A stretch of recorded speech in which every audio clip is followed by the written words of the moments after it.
सर्वशक्तिमान ईश्वर के नाम से और केवल उस नाम से ही हम आत्माओं के इन शत्रुओं पर विजय प्राप्त कर सकते हैं।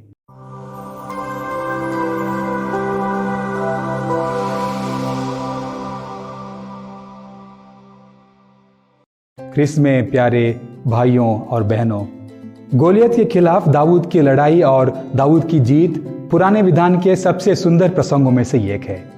इसमें दाऊद का वर्णन इस्राएल की प्रजा के दुश्मनों को हराने वाला एक चतुर योद्धा के रूप में, साथ ही साथ ईश्वर के चुने हुए और संरक्षित व्यक्ति के रूप में किया गया है। गोलियत और दाऊद के बीच संघर्ष के बारे में हम पहले सामुएल के 17वें अध्याय में पढ़ते हैं। इस अध्याय को हम 3 भागों में बांट सकते हैं। पहले भाग में गोलियत को शक्तिशाली फिलिस्ती और अपने लोगों के प्रतिनिधि के रूप में चित्रित किया गया है। गोलियत द्वारा कहे गए शब्द मनुष्य के गर्व को दर्शाते हैं। इस्राएलियों को चुनौती देते हुए गोलियत कहता है कि लड़ाई एक द्वंद्व का रूप ले लेगी, जो तय करेगी कि दोनों लोगों में से कौन दूसरे का जागीरदार और गुलाम बनेगा। इस अध्याय का दूसरा भाग दाऊद और उसकी जीत पर केंद्रित है।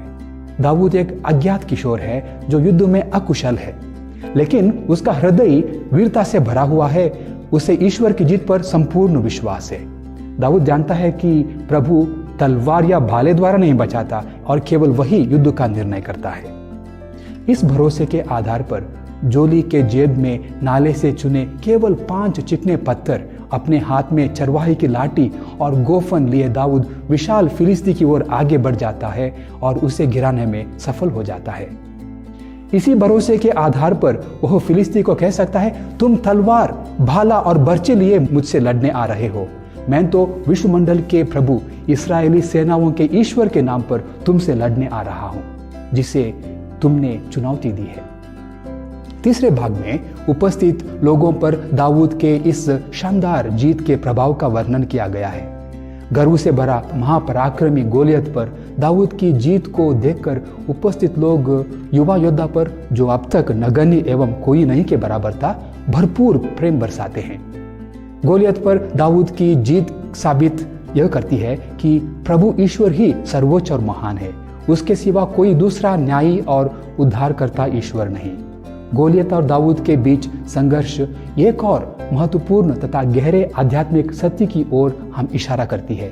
हमारी लड़ाई, हमारा संघर्ष निरे मनुष्यों से नहीं, बल्कि अंधकारमय संसार के अधिपतियों, अधिकारियों तथा शासकों और आकाश के दुष्ट आत्माओं से है। ईश्वर का वचन हमें यह बताता है कि हमारा शत्रु शैतान दहाड़ते हुए सिंह की तरह विचरता है और ढूंढता रहता है कि किसे फाड़ खाए। वह झाड़ी में सिंह की तरह छिपकर दीनहीन के घात में बैठा है। वह उस पर टूट पड़ता है और उसे पकड़कर अपने जाल में फंसाने का प्रयत्न करता है।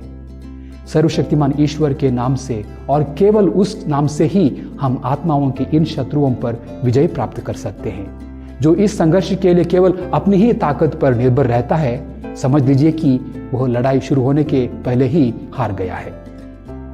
ज्योति की संतान बनने और उसके अनुसार आचरण करने बुलाए गए हमें प्रभु ईसा के नाम के कारण इस संसार में बहुत कष्ट क्लेश सहना पड़ेगा, लेकिन ढारस रखें, हमारे प्रभु ने क्रूस पर अपनी मृत्यु और पुनरुत्थान के द्वारा संसार पर विजय पाई है। इसलिए विश्वास एवं प्रेम का कवच और मुक्ति की आशा का टोप पहनकर हम सतर्क बने रहें। हमें प्रभु अपनी शांति प्रदान करे। आमीन।